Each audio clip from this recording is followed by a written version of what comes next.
Les vraies voix Sud Radio, 17h-19h, Philippe Rossi. Les vraies voix sont de retour avec Philippe Bouriaki, Corinne Tapiro, Caroline Pilastre. On poursuit le tour de table de l'actualité avant notre grand débat dans quelques instants. Êtes-vous prêt à faire des efforts comme le demande François Bayrou? Est-ce que vous êtes prêt à faire des sacrifices? Vous votez sur les réseaux sociaux, vous dites non à 72% puis vous nous appelez au 0826 300 300. Dans les médias, on poursuit le tour de table de l'actualité. Le gouvernement qui fait de la lutte contre les rodéos urbains une priorité, il l'a dit, le ministre de l'Éducation nationale Gérald Darmanin. Et depuis hier, il est possible de signaler ces rodéos urbains sur une plateforme internet moncommissariat.fr. Bonsoir Vincent Ledoux. Bonsoir à tous. Bonsoir à vous, député Renaissance du Nord. Voilà ce qu'a déclaré Gérald Darmanin. Depuis le mois de mai, nous avons mené à la préfecture de police plus de 23 000 opérations menant à 2700 interpellations, 554 dans la seule région parisienne. Interpellations qui ont permis la saisie de quasiment 200 engins. Cette lutte est l'affaire de tous. Chaque francilien, chaque Français, chaque citoyen, chaque personne peut désormais à partir d'aujourd'hui dénoncer les rodéos motorisés sur la plateforme de police nationale moncommissariat.fr. Beaucoup sur les réseaux sociaux sont un peu déçus. Vincent Ledoux, certains dans les commentaires ironiques disent pourquoi pas un numéro vert, par exemple. Qu'est-ce que vous leur répondez ?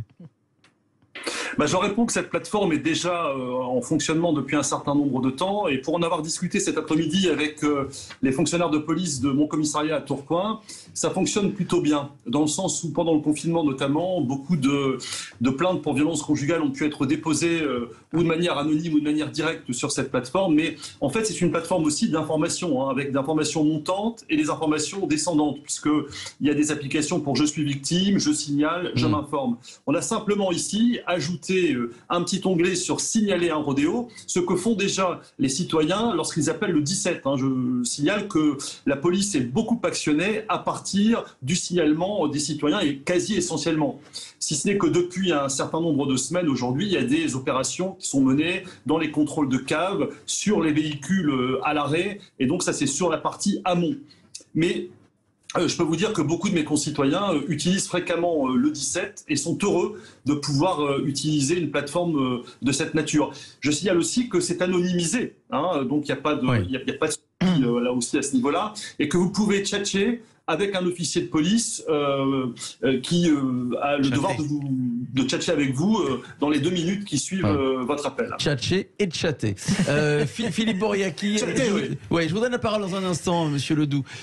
Philippe Bouriaki, j'aimerais avoir l'avis de Caroline Pilastre et de Corinne Tapiro sur cette plateforme de signalement moncommissariat.fr. C'est une première contribution aux citoyens responsables. Certains y verront une sorte de délation. Je suis désolé, lorsque vous avez des individus qui portent préjudice à l'ensemble de la société, nous avons un devoir en tant que citoyens, nous avons des droits dans notre pays, mais nous avons aussi des devoirs d'intervenir et de ne pas être sous le coup ce qu'on appelle de la non-assistance à personne en danger. Et la non-assistance à personne en danger, c'est pas le fait d'intervenir physiquement, c'est le fait de ne pas prévenir les secours.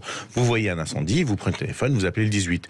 Vous voyez des délinquants ou des gens qui sont en train de nuire à l'ensemble de la collectivité, vous prenez le téléphone ou vous allez sur cette plateforme qui permet à certains en tout cas d'être sécurisés de manière anonyme et de pouvoir permettre en tout cas aux forces de l'ordre, dans son gardien que j'appelais tout à l'heure, de pouvoir intervenir en temps assez rapide sur des lieux bien précis et ne pas s'éparpiller, et donc un gain de temps, j'allais pas dire un gain de productivité, mais un gain de qualité et faire en sorte que les délinquants savent que les citoyens sont des auxiliaires de police par procuration.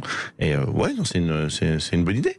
C'est pas un peu léger? C'est pas un peu léger, Philippe Bouriaki, Caroline Pilastre, Corinne Tapiro?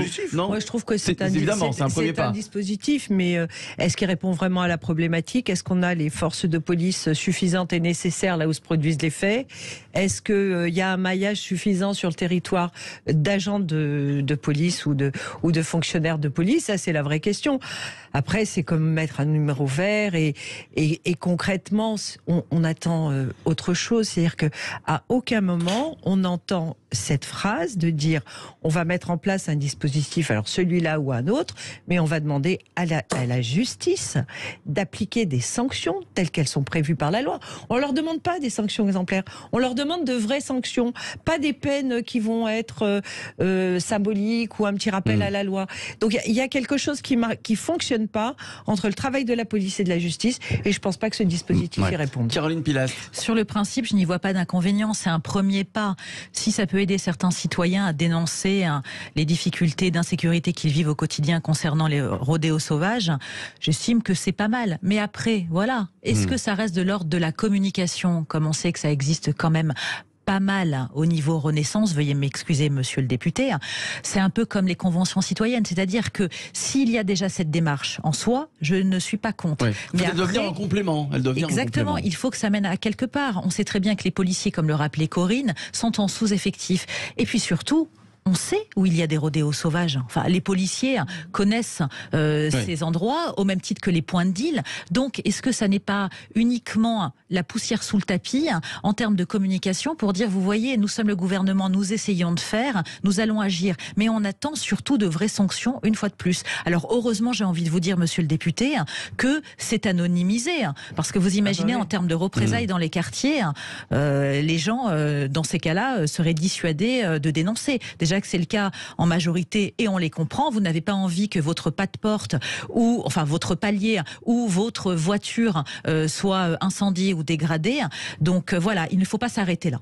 Alors Vincent Ledoux, c'est vrai qu'on reproche beaucoup au ministre de l'Intérieur Gérald Darmanin de faire de la communication sur des plateformes. Il y avait une plateforme pour signaler je me souviens les points de trafic de drogue par exemple. Qu'est-ce que vous répondez à Corinne Tapiro sur le manque de sanctions exemplaires Non, pas exemplaires. De sanctions tout court, voilà, qu'on applique la loi, Vincent Ledoux.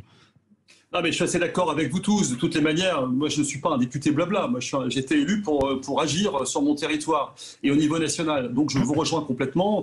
Il faut faire de la com parce qu'on fait de la politique. Donc, forcément, il y a naturellement beaucoup de communication aussi à donner et de la pédagogie. Mais en tout cas, je peux vous dire que ces outils sont des outils au service d'une politique de lutte contre les rodéos. Et dans mon commissariat de Tourcoing, c'est 3 opérations par semaine qui sont menées et ça fonctionne. Alors, bien sûr, ça ne fonctionne pas uniquement que pour contre les rodéos. Je dirais un exemple, la nuit dernière, par exemple, sur ma commune, on a fait une opération anti-rodéo et on a pu arrêter 2 personnes, l'une parce qu'elle avait des stupéfiants et l'autre parce qu'elle ne s'était pas présentée au commissariat. Non-présentation au commissaire. Donc ça permet aussi d'avoir un spectre beaucoup plus large. Mais je peux vous dire que le ministre de l'Intérieur, c'est pas de la com, c'est de l'action. Moi, je suis très proche de lui à Tourcoing et je peux vous dire qu'à Tourcoing, ça fonctionne. Et que notre département est véritablement un département très dynamique sur la lutte contre les rodéos. Mais c'est pas l'alpha et l'oméga. Sauf qu'aujourd'hui, c'est ce qui empêche pas mal de gens de vivre tout à fait normalement et c'est ce qui peut aussi créer beaucoup d'insécurité et en même temps, parfois, tuer des personnes comme on l'a vu malheureusement récemment. Et alors sur le plan de la justice, je voudrais intervenir simplement. Oui, les Français attendent des sanctions qui soient exemplaires pour ne pas se voiler la face non plus. Et je reprends ce qu'a dit tout à l'heure quelqu'un sur le plateau. Oui, c'est pas de la délation, c'est simplement faire son devoir de citoyen. Ouais.